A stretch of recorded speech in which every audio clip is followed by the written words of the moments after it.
Hi friends, welcome back to my YouTube channel. ഇന്ന് നമുക്ക് sugar കുറയുന്നത് അഥവാ ഹൈപ്പോഗ്ലൈസീമിയ എന്താണെന്നും ഹൈപ്പോഗ്ലൈസീമിയ ഉണ്ടായിക്കഴിഞ്ഞാൽ വീട്ടിൽ വെച്ച് നമുക്ക് എന്തൊക്കെ ചെയ്യാൻ പറ്റുമെന്നുള്ളത് നോക്കാം. ഹൈപ്പോഗ്ലൈസീമിയ എന്ന് പറയുന്നത് പെട്ടെന്ന് നമ്മുടെ രക്തത്തിലെ ഷുഗറിന്റെ അളവ് അഥവാ ഇൻസുലിന്റെ അളവ് കുറയുന്നതിനെയാണ് ഹൈപ്പോഗ്ലൈസീമിയ എന്ന് പറയുന്നത്. 80 മുതൽ 140 mg/dl ആണ് നോർമൽ വരുന്നത്. 70-ൽ താഴോട്ട് വരുമ്പോൾ അത് ഹൈപ്പോഗ്ലൈസീമിയ എന്ന് പറയുന്നു. ഹൈപ്പോഗ്ലൈസീമിയ ഉണ്ടാകുമ്പോൾ നമ്മുടെ ശരീരം കാണിക്കുന്ന ലക്ഷണങ്ങളാണ് തളർച്ച, അതുപോലെ തന്നെ ഭയങ്കരമായിട്ടുള്ള അമിതമായിട്ടുള്ള വിയർപ്പ്, നെഞ്ചിടിപ്പ്, ബോധക്ഷയം എന്നിവ ഉണ്ടാവാം.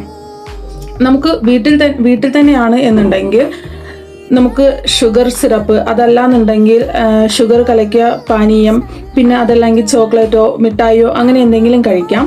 എന്നിട്ട് വീട്ടിൽ മെഷീൻ ഉള്ളവരാണെങ്കിൽ ഷുഗർ ചെക്ക് ചെയ്യാം. അതുപോലെ തന്നെ കുറഞ്ഞു തന്നെ നിൽക്കുകയാണെങ്കിൽ അടുത്തുള്ള പ്രാഥമിക ആരോഗ്യ കേന്ദ്രത്തിൽ തുടർ ചികിത്സ നേടാവുന്നതാണ്. നമുക്ക് ഷുഗർ ഉള്ളവരാണെങ്കിൽ എല്ലാ 6 മാസം കൂടുമ്പോഴും HbA1c ലെവൽ ചെക്ക് ചെയ്യേണ്ടത് വളരെ അത്യാവശ്യമായിട്ടുള്ള കാര്യങ്ങളാണ്. അടുത്തൊരു വീഡിയോയുമായി കാണുന്നത് വരെയും ബൈ ബൈ.